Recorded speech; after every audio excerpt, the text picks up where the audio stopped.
The gym was old, the kind that smelled like leather, sweat, and stories that never left the walls. Heavy bags swayed slowly, chains creaking, as if the room itself was breathing. Posters of champions lined the brick walls. World titles, knockouts, legends frozen in time. That's where the comment was made. An Irish boxing legend, retired but still revered, leaned against the ropes during a small invitational training session. Cameras weren't rolling. This wasn't an interview. Just fighters, coaches, and talk. He watched a Filipino boxer warming up. Light on his feet, quiet, focused, and shook his head. Talented, sure, he said casually. But they don't take punches well. Never have. A few people laughed, a few didn't. The Filipino boxer heard it.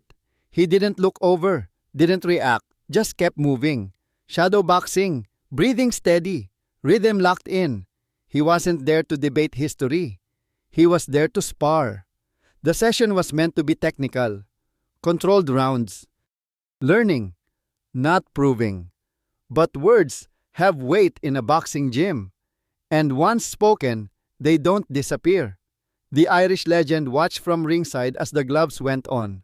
The bell rang. The first round was light. Jabs, movement, measuring distance. The Irish fighter, younger, bigger, confident, tested early. Snapping punches to see what would land. The Filipino absorbed them.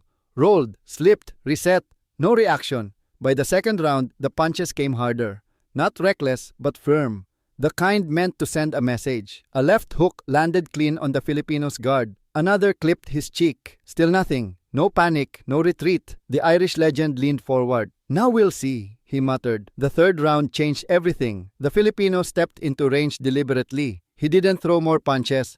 He threw smarter ones. He timed the Irish fighter's breathing, his foot placement. The moment his weight shifted just slightly too far forward, then he stood his ground. A clean shot landed on him. Flush. The kind of punch that makes people step back. He didn't. He exhaled, nodded once, and answered with a combination so tight it echoed through the gym. Not wild, not angry, just precise. Heavy, purposeful. The Irish fighter blinked. The room went quiet. From that moment on, the narrative collapsed. Punches landed. On both sides. Hard ones, honest ones. The Filipino took them all. Not because he was reckless, but because he knew how to survive them. How to breathe through them. How to stay present when pain tried to pull him away.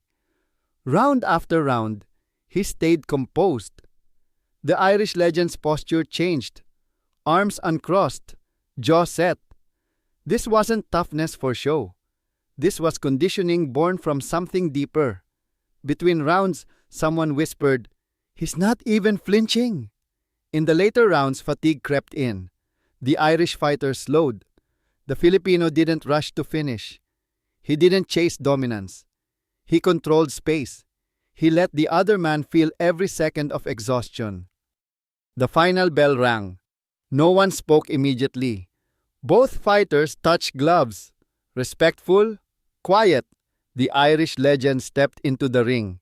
He looked at the Filipino boxer for a long moment. Then nodded. "I was wrong," he said, loud enough for everyone to hear. "That wasn't toughness. That was discipline." Later, sitting on a wooden bench, the legend explained himself to a few younger fighters. "Punch resistance isn't about chin," he said. "It's about heart, preparation, and what you've been through before you ever put gloves on." The Filipino boxer didn't give a speech, didn't post online, didn't replay the comment. He packed his bag and left the gym the same way he entered it, quietly. But the story traveled through gyms, through trainers, through fighters who had grown up hearing the same thing. That they weren't built for this, that they'd break when it mattered. What shocked people wasn't that a Filipino boxer took punches. It was how calmly he accepted them. How little he needed to prove, and how quickly words disappeared once fists told the truth.